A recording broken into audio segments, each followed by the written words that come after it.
What's up, everyone? Welcome to podcast number 15.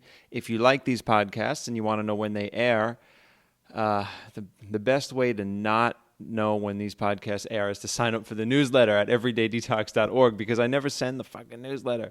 But I'm going to start sending the newsletter, especially because I'm about to launch a new space in downtown Manhattan, and I will definitely be giving updates as to when that happens. So you should sign up for the newsletter, and once I get my shit together, I'm going to be sending newsletters. The good thing is I have not spammed or junked up your inbox with all sorts of silly things. So sign up for the newsletter, find out when the podcasts air and when our new space is going to open. And while you're over there at Everyday Detox, grab a book on fermentation. We have ebooks on fermentation. One 16-ounce jar of fresh-made sauerkraut is equivalent to 8 bottles of probiotic supplements. It costs $3, maybe $4, I don't know, to make a 16-ounce jar of sauerkraut. And that includes the cost of the ball jar that you get to keep. So it's a no-brainer. 8 bottles of probiotics times $45, $55, $65, depending on what swanky brand that you buy. It's a no-brainer. And one day I'm going to do the math in advance so I could actually give you the right calculation. But anyway, get on over there, buy a ebook on fermentation, because buying ebooks from the website everydaydetox.org supports the podcast. We don't have any sponsors right now, so Lactobacillus is our sponsor. So please support Lactobacillus, and we will be able to make more podcasts. So I was just about to say that I just got back from LA, but I filmed the podcast in LA. I did not just get back from LA. I've been a little bit busy, and it's now like October 4th or 5th, and when I was out in LA, I visited with my good friend Joyce Rockwood, who I worked with 15 years ago at a center in Midtown Manhattan called Chakra 17, and this was kind of like the first big.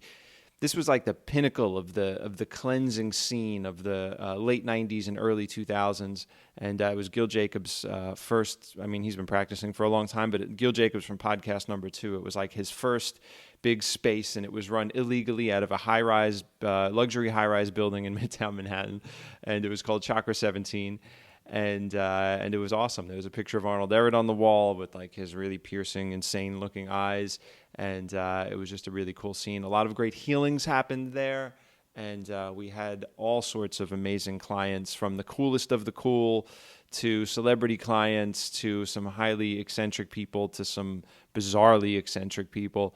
And it was a lot of fun, and I learned a lot of stuff there. And I worked with Joyce there, and that was about 15 years ago, maybe a little less. And she has left New York. She's a native New Yorker, but she went to Los Angeles, California to work at the Springs, where she is heading up their wellness department, and she's a colonic hydrotherapist. So she's taking over all that for them. And it's an amazing, amazing space. So there's this area in Los Angeles. I forgot the name of the area, but it's near Skid Row, which I thought was interesting. I saw that on the map, and I thought, where am I going? Because I always heard, Skid Row's a shady place. Skid Row, that's why it's called Skid Row.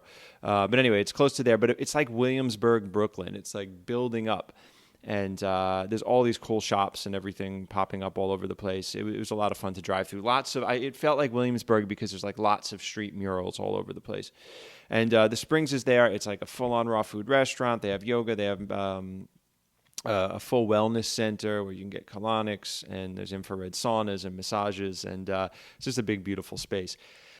So I show up to film this podcast like a total beginner with my iPhone full. I don't know if you guys know it, but I actually film these podcasts for YouTube. I film them on iPhones. So I show up with my iPhone, and it's totally full, and there's no room to shoot a 50-minute or an hour and a half video on it. So I have to dump all the photos off onto my laptop. But my laptop is from 2007. And sometimes has a hard time working with more up-to-date iPhones. So it doesn't want to take the pictures. Anyway, long story short, hour and a half it takes me to finally pull enough stuff off of my phone and clear all the podcasts that I have downloaded and get through all that stuff. So the lighting, we lost our light. We had this beautifully lit space in the Springs for filming, and by the time I'm done, it's like an hour and a half later, the sun had set, everything got dark. So the lights drops and it drops and it drops. So if you're watching this on YouTube, eventually it drops down to we're like almost in a dark room. And then a band starts to play behind us. So things got a little bit crooked and twisted in the middle of the podcast. And we moved in the middle of it. So if you feel like you're watching us in a dark room with a band playing, you're right. And then we get up and we realize, and we move to the wellness center where it's much more brightly lit and illuminated and quiet, even though you can still hear the band in the background. And the band was awesome, by the way. So yeah, the Springs has live music as well. So I went out there to speak with Joyce. We talked about a lot of stuff, actually. I was just kind of rambling on and telling stories, and Joyce was getting to the point. What we wanted to talk about was her client that she's working with now. His name is Paul, and he's had some issues with IBS related to mood and things like that. And she's been working with him with colonics and diet changes, and he's been having really great results. So she has a video blog, and we wanted to talk about the work that she was doing with him. So it was very cool, and I hope you guys enjoyed this podcast. Let's jump right in. Yeah. So everything here, though, is like epic wonderfulness, I find. And I was trying to figure it out. I was just talking to your friend, the inventor of the Cocoa Jack. Dave Goodman. Dave. Yeah, so he was here, and I said to Dave, because he lived in New York, he was born on the Upper East Side, he told me. Yeah. And I was like, look, I've been here to work, but in small pockets. I've been here to hang out, and, so I'm always trying to figure out if I had to do a daily grind here, would I still be thinking it's the most wonderful place in the world? And he said yes. Choice A or choice B? Yeah, I feel the same way. I feel like there's a lot of effortlessness to living here. Yeah. And there's so much ease. Maybe because it's spaced out, too. There's not so much intense bustling. But, you just got here from New York 2 days ago. 2 days ago. Yeah. I was sitting in Revolution last night with Peter Cervoni, Chef Peter Cervoni, and he was... and there was this dude, and he came by, and he had, like, long hair. He was like my age. He had, like, long hair, and he had, like, beads on, and he was on a skateboard, and he had sunglasses on, and he, like, rolled in, and I looked at Pete, and I said, that could be me. That could be my life. But I was like, it's not. I'm walking around, like, power walking behind people, like, get the fuck out of the way. Get the fuck. Like, texting, trying to make money, trying to, like, survive, trying not to get evicted in New York, in the cold. Prediction. Okay. 5 years. Yeah. You're living here. 5 years from now. It's on record. It's on tape. It's on digital. Yeah. Maybe in 5 years you'll be out here. I have a 5-year plan. Yeah. If you guys don't run out of water. Your mineralless water. I know, I'm contributing to that on some level, but I will say when I shave my legs and my armpits, I shut off the water in the shower every time. Well, we really know what the real problem is, though. You've seen the statistics. It's not the usage from the people. I mean, it's the animals. Yeah, it's the animals. Yeah. Let's talk about this for a second. I'm going off in all sorts of directions because it's sort of, I don't know if it's bothered me, but it's something I was thinking about. So we're in California. Jimmy Kimmel films in California. Yeah. I like Jimmy Kimmel. I like his show. But Cecil the lion was this lion. I think it was like a 14-year-old male lion that was being followed and tracked by a university or something like that. The lion was shot by an enthusiast, like a weekend hunter or something like that. Now, Jimmy Kimmel calls the guy out on his show. I don't know all the details because I stopped following it, but I know that this story, there's in this story, I don't remember if they figured out if he paid them, to do the illegal thing, or if his guides were just like, "Look, we got to find a lion for this dude to shoot. He pays us a lot of money," and they somebody in there knew what was going on. I don't know if he knew it or not. But Jimmy gets on. Did you see the video when Jimmy? No. So Jimmy gets on, and he's talking about this guy, and he's talking about, and he didn't use these words, but he's talking about like what a piece of shit this guy is. And Jimmy started crying, and I was like, and I was kind of touched because like I'm a 22-year vegan now, and I am for many reasons. One being I love animals.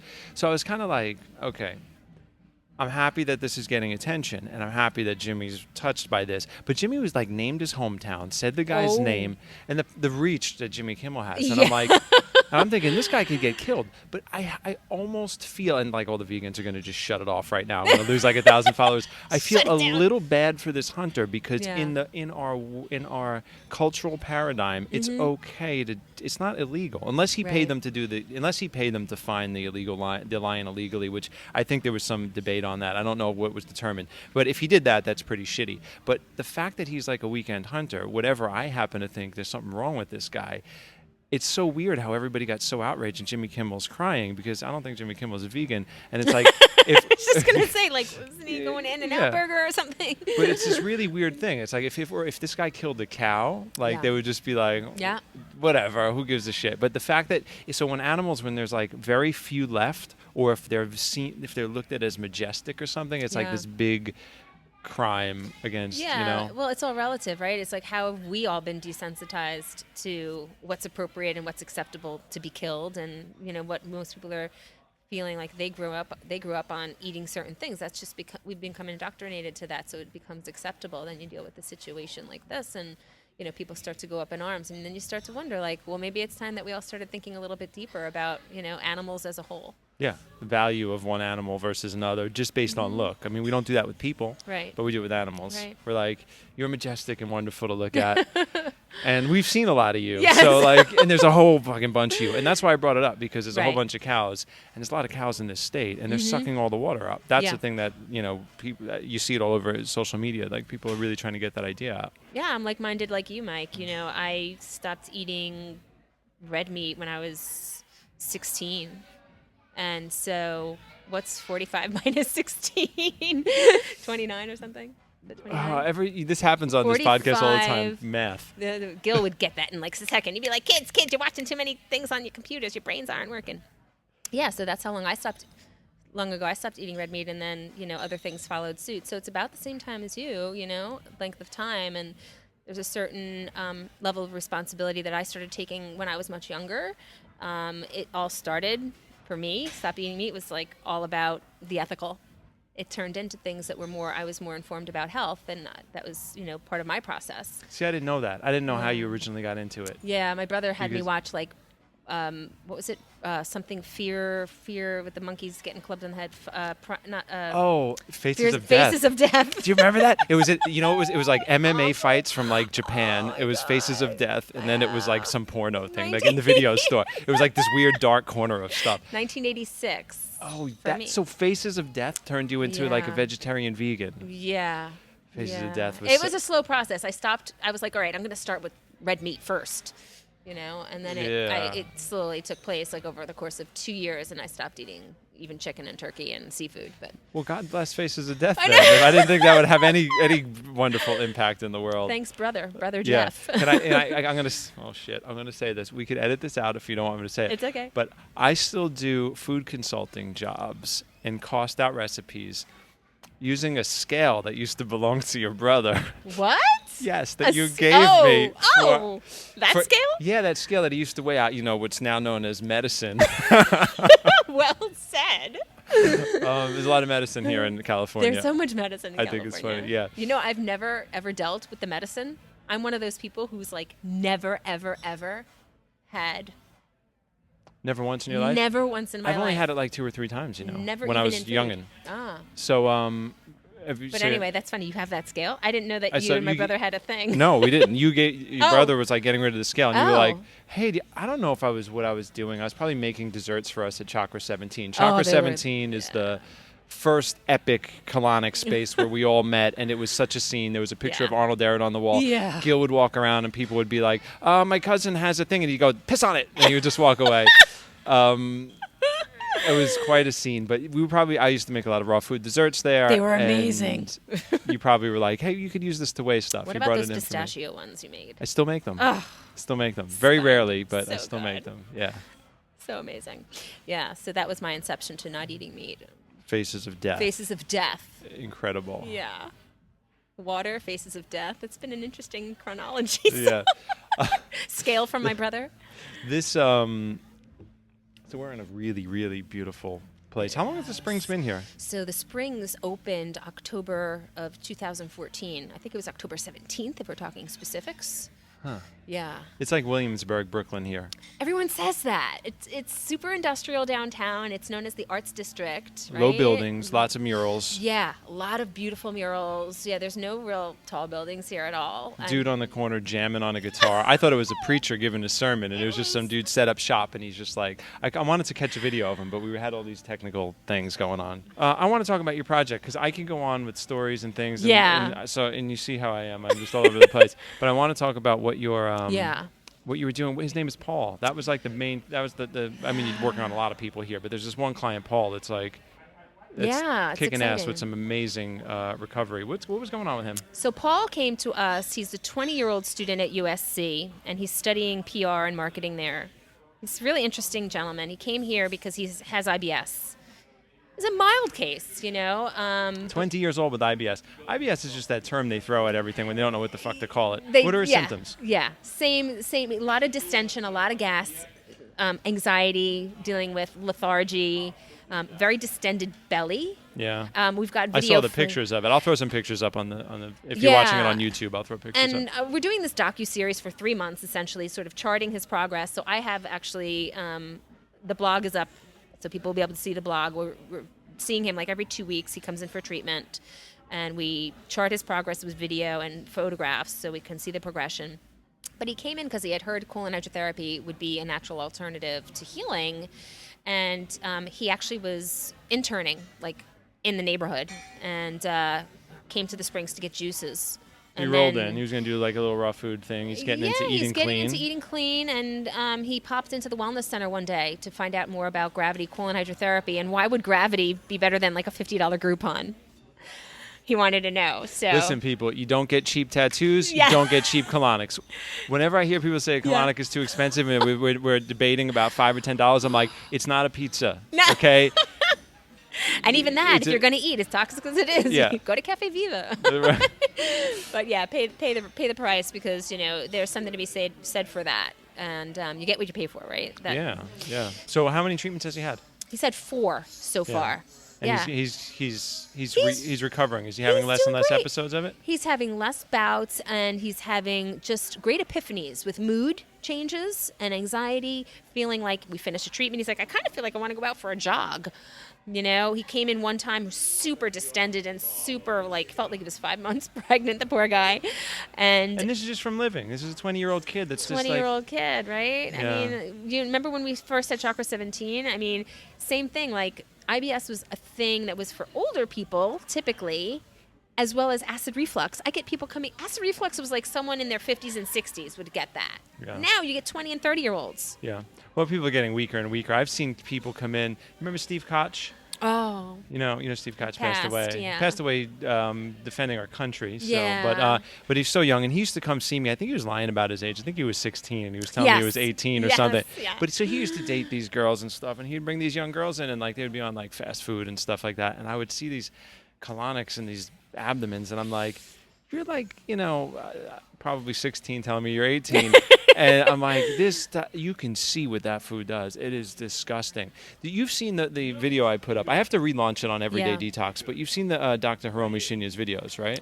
Whose video? I'm sorry? Dr. Hiromi Shinya. No. You posted? Yeah, because you remember when we were studying about colonics and stuff, and we would see things in the work clinically. So we'd be like, okay, we know that there's retained waste in the body. We know that there's all this fermentation. We know how it affects the body because we've experienced it ourselves and see it on our clients before and after. Oh, yeah. How the entire body chemistry cleans up from emptying the core. But we would see these books, and there would be hand drawings of impact. So it was kind of like theory, Right. And you try to show that to somebody that's a normal person or anybody that has a foundation in medical science or something, and they're like, that's horse shit. Well, Dr. Shinya invented the colonoscope. And the colonoscope is the instrument they use to look up your backside. Before he invented that, they used to cut your entire abdomen open to cut into your intestine to look for polyps. So he invented the camera, and then he invented this snare where he could actually remove cancerous polyps without cutting the abdomen open. So brilliant guy. He's done over 300,000 of them. My God. He's 80 something years old. And so there's So video how many has footage. he done of those and Gil done of colonics? We can get like a chart going. Sure. I think he beat Gil because he's got 20-something years on him. Right. And a colonoscopy's a lot quicker. Yeah. You know what happens is that I was trying to figure out, like, how could he do so many? And a lot of people say that, like, what do you mean he did 300,000? But he walks in as the doctor. Everybody's set up, and he does a 10-minute procedure. Wow. And then he's out the door, and Yeah. the anesthesia and then the whole thing is set up by another staff member. Right. So there's video footage of what it looks like, and when you drink you drink a intense laxative to get a colonoscopy. So this is what's left behind after they've already blown everything out, and he shows the different diets. So they talk about. This is a vegetarian woman. This is someone that, has breast cancer. This is someone that's been drinking wine, eating cheese and yogurt for the last, 20 years. And you see the residue, and you're just like, and this is after they took a laxative. And it's funny, the person that narrates. Which we know does only so much. What's that? The laxative, which we know only does so much, yeah. Yeah, because you have to remember, like, what's happening on a regular day. Right. It's always full. Unless you've just had a colonic or unless you take a laxative every day, it's always full. Yeah. So you see the residue and all the pockets of shit, and it's disgusting. And so the woman that narrates this thing, it's really funny. She's got to be from Staten Island or Long Island. She's like, Dr. Shinya has been practicing, and I'm like, oh, that sounds familiar. That sounds like my mother's yelling at me. I was like, what's the casting about on that? Why did well, she's probably one of his nurses, you know. So and he has a New York clinic and a Tokyo clinic. Oh, so okay. Yeah, I think so it's they went Tokyo, for the Japan, New York casting on the narrator. Yeah. Anyway, so Paul is doing really well, and Paul's you have a web great. series about this. Yeah, we are doing. I'm doing a blog, and then I'm doing YouTube videos. So, and they're great because they're pretty quick. So, short attention span theater for the .com era. And so each week we're documenting what happens. Some weeks, like 1 week he went back home to Virginia, and so he had to deal with eating differently, and he was analyzing how that felt in his body. He got constipated, so he was like texting me, "What do I do?" I know he's troubleshooting, and he's doing great. And now he's back in school, and so it's going to be interesting. A 3-month period of time to see how he really progresses. Yeah. And he is on some meds, so we'll see what happens with that. He's on meds to control the IBS. It's a little bit more about like anxiety and depression than the IBS. There is, I believe, one med for the IBS, though, so we'll see how that progresses over time. And he's got some doctors in his family. So that's going to be great. Coming off his medication and doing colonics and juicing is going to be a smooth transition. He's got their support. They're curious to see what happens. Yeah. And cool peeps. he's had some interesting shifts. One night he woke up with like these night terrors where he was like almost like paralyzed. And he had like night paralysis, I guess you could call it. And he like was having a nightmare, and then he just like he couldn't speak. Yeah. This was from coming off a med, or from just the whole transition? He says it was and this is his realization. I didn't direct him, but he was like the next day after he came in for his treatment, he texted me and he said those were just the toxic demons leaving my body. So, as you get into this work, a lot of things can shift. Toxicity can kind of come out of the tissue, and could be old residue from pharmaceuticals. But other than that, he's doing great. Diet-wise and such, he's really maintaining his own. Yeah, when you're young, it happened. I mean, I got into this when I was 19. I went through some insane cleansing responses and handled it like a champ because I had a 19-year-old body, instead of, you see people get into it later on. People always want to, they get into that must state when it's too late. Yeah. When they're really sick. They get into that must state. Yeah, and then it's actually like they shouldn't be so dogmatic about their eating, right? That's when they should be eating a little less clean all the time. So I want to ask you about this, especially your experience out here seeing people. I keep pointing this way because this is where the wellness center is. That way. It's up those steps. See those people right over up there. Those steps. Maybe I'll take some footage later if I can to overlap. But okay. So I'm finding a lot of people, everybody's in that. This happens with exercise. This happens with the work that we do, like working on diet and tissue cleansing and stuff. But people get into the, they're in a state of desire. So they're like, I want to be healthy. Yeah. I want to lose weight. Sound check, by the way, the sound check is happening behind us. We do have live music here testing. Oh, that's awesome. It's fabulous. What television show does that remind me of? Seinfeld. Yes. Yeah, right. Or I was going to say Electric Company or something. Seinfeld in between episodes. You said this was going to be a Seinfeld. It is. It's going to be, but it's not going to be about nothing. I'm just going to call you Elaine. Oh, I love you. Get out. What was I talking about? Oh, I don't. We're checking levels. Can you still hear us? Yeah, don't say anything for a second. I want to see if it.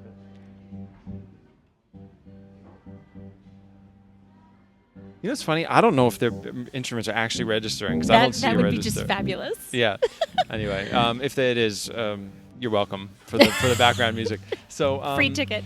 So everyone's in that state of desire. Very few people get into that must state where they're like, this is my life, this is what I do. Mm-hmm. Usually it happens out of fear. But back in the Chakra 17 days, it was all like people getting deeply into raw foods and excited by it, and there was like passion and enthusiasm around it. Mm-hmm. And then like the last 5, 6, 7 years of doing colonics, I've noticed more of the clients are coming in for disaster management. Constantly in a state of desire, wanting to be healthier, never quite getting there, getting lost along the way. My best friend got married. We got really fucked up. Now I'm a mess. It was Friday night. Detox, that kind of stuff. Detox, stock graph diet with Gil Cole's penthouse to the outhouse. Yes, I use that all the time, and I credit him. Yeah. Yeah. What kind of clients do you find here? Like, what are they more into? Yeah, I get a lot of people doing juice cleanses because, it's amazing how prevalent, like, raw food restaurants are here in LA. We got Cafe Gratitude, actually, is one of the storefronts in the apartment complex where I live that just opened. And I get a lot of people doing juice cleanses and a lot of people that are not necessarily having major life crisis ailments.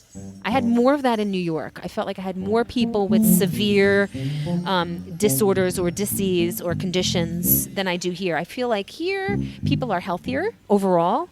And I do have some, don't get me wrong, there are some people coming in who've, been diagnosed with cancer, and infertility is another one. But it's a little bit lighter so far. The client base is a little lighter so far in terms of severity, regarding health and conditions and issues and complaints. I'm wondering if we have to move this. Do you think we have to move this? I don't know. Okay, so we've changed rooms. I don't want to be a New York dick. I want to get down with the California vibe, but fucking bass guy with the, you know what I mean? Like, it's not like, it's not like he was across the room. Dude was just like, I'm going to, I know it wasn't malicious. But but we were right there. He didn't even seem to. Hey, I'm podcasting here, guy. Making bagels over here. Yeah, but they're incredible, you tell me. It's an incredible The musicians, we get amazing musicians here because, Jared is one. And good, well, I'm going to get to hear them. I want to eat here tonight. Yeah. I didn't eat anything really today. I had some juice so I was in the car. I bought a bunch of grapes at Whole Foods, and I went to my meeting, and I washed them in the bathroom. Were you Tom DeVito? Yeah, and I was. Tom is going to come on the podcast if he better come on the podcast. If he can get his act together and schedule it correctly. So I squeezed out the bag. I squeezed out all the water, and I'm in the car and I'm eating them. And at one point, I'm like eating these grapes and driving, and like I'm noticing like these things hanging off my hand, and I'm like, okay, what is this? What is it? So I pull over because I'm like, what is it? And there was a nest of spiders. What? In one of the like a lot of them. You know? Yeah. Little white spiders, right? Oh. So I'm like, and they're like running. So the car is just full of spiders right now. It's just like. They were all over me. They were all over, and I was just like, so I don't know. So I don't know why it's grossing me out. All I had today was green juice, grapes, and spiders. How many spiders did you eat today? Probably none that I'm aware of, said the vegan. Yeah. So you thought you were vegan? I thought I was vegan, so I was eating spiders. I'm okay with eating insects, I think. I think it's a human food. Yeah. Well, you know how many we've eaten in our romaine lettuce? Oh, yeah. Sometimes I don't kind of shuffle the leaves around enough. I know I've eaten a couple of bugs. I'm sure. Juiced a couple. Sorry. I've had some beetles crunch in there. Anyway. So we moved because the band is setting up. So I don't know how much of that interfered with what we were doing, but I think it was probably a lot. It was more than I thought. I think it was more than I thought it was. So we moved a little bit late, but here we are. And let me tell you why I'm in town. You know why I'm in town? I want to know what you're doing. I'm opening up a new center. What? Okay, yes. And I didn't want to do this, but there was just some weirdness around a contract recently, and I had to figure out what I had to do. And I won't say too much more on that. But I decided to open a new center. But so, of course, we're going to do colonics and things like that because it's what we do. Yes. But I am in town because I'm buying a cryo-sauna. Do you know what cryo-saunas are? The cold. Yeah. Oh, my God. It's amazing. I just did 4 of them in the last 2 days. Yeah. So you did it. Yeah, I've done a whole bunch of them Yeah. now. It reduces inflammation. It boosts immunity. It's supposed to raise your metabolism. But for the listeners that don't know, so cryotherapy, you stand in a chamber. There's different kinds of. Some of them is like your whole body where your head's in there. Some of them is right up to the neck. And the temperature drops to, with liquid nitrogen. So if you've seen like Top Chef and stuff like that, they pour the liquid nitrogen and it crystallizes everything very quickly. So it's just the liquid nitrogen gas fills, because it turns to gas very quickly. It fills the chamber and the temperature drops to, I've seen it like about the lowest is about negative 220 degrees. But here's the thing.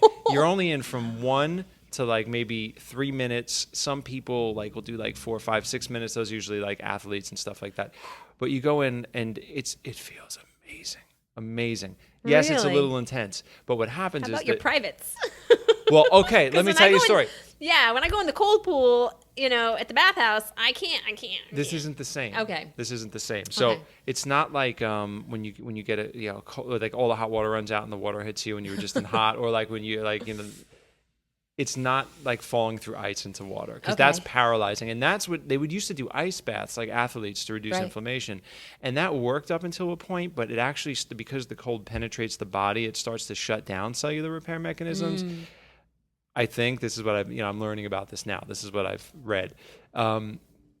So it works to a point, but then it actually starts to kind of like freeze up the mechanism of the body a little bit. Not literally, you're not freezing your skin, but things are slowing down because you're getting cold. When you get into the chamber, your skin, the receptors in your skin figure out that it's negative 220 degrees. I mean, the rest of your body starts figuring it out too, but you're not in there long enough to freeze yourself. Right. So when the skin picks it up, all of these cellular repair mechanisms turn on, the immune system boosts up, all the blood comes away from the extremities into the heart and the lungs and all the vital organs, bringing lots of oxygen in.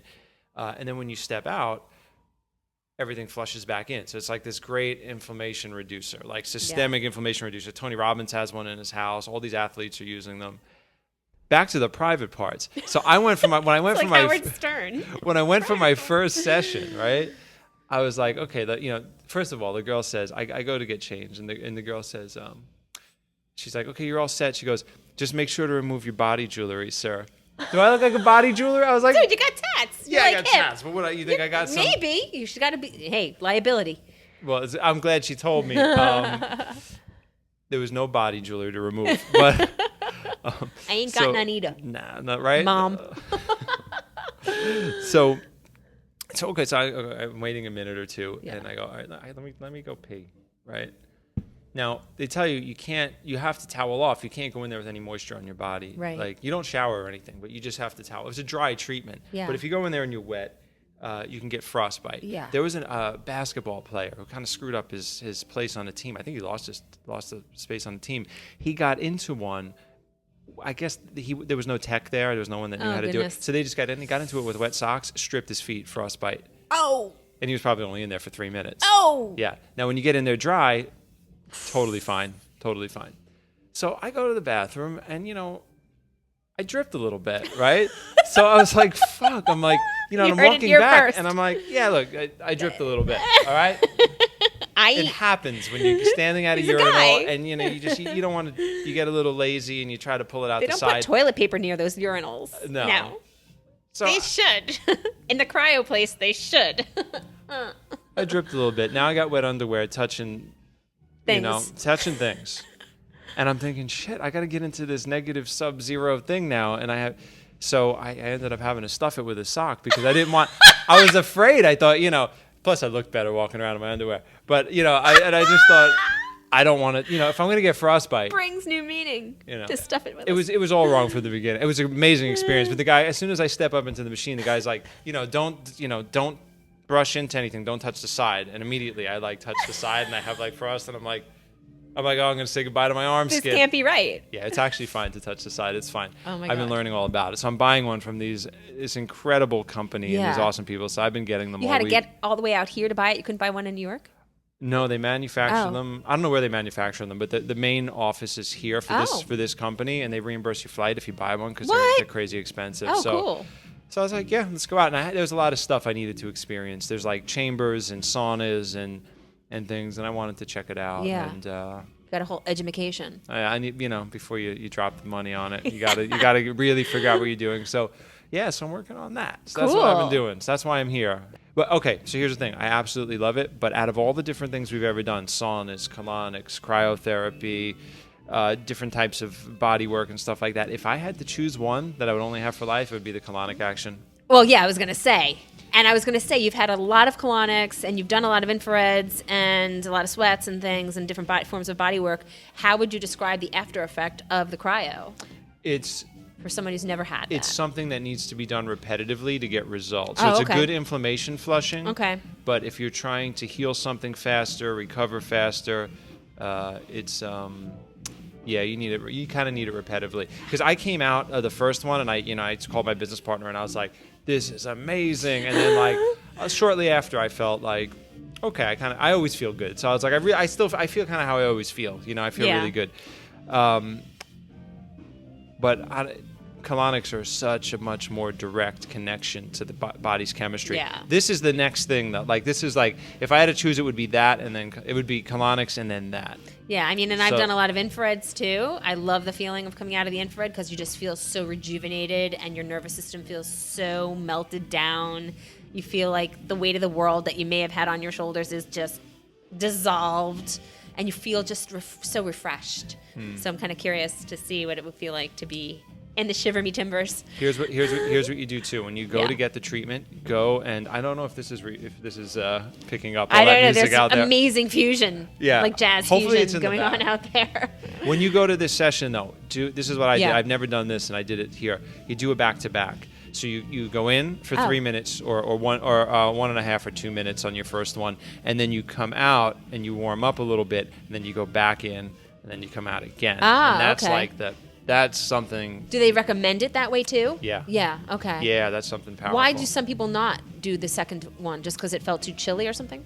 I think what happened was when I first went to the place in New York, I wasn't.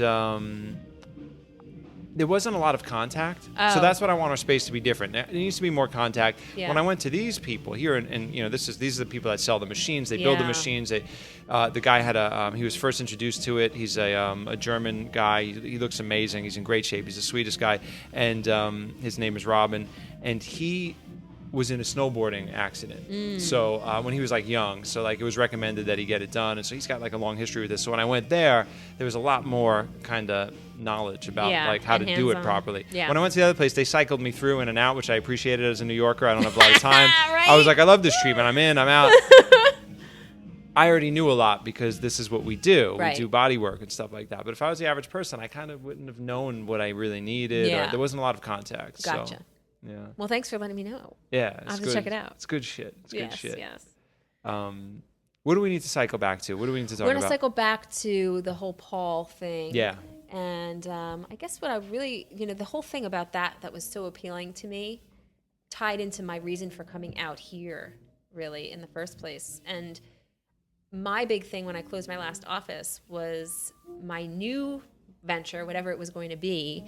I wanted to be in a position where I could reach more people, have more access to people more readily, and get colon hydrotherapy to be more conversational and almost more mainstream. It's still my goal to bring it more mainstream. It shouldn't be a weird thing anymore. It shouldn't. And it's so powerful. Do you remember the onset of like juice fasting and the whole juice cleansing thing. Like when that exploded. When we had Chakra 17, our first office, right? I mean, there were 2 juice bars in New York City. It was like Liquiteria and Liquiteria. Yeah.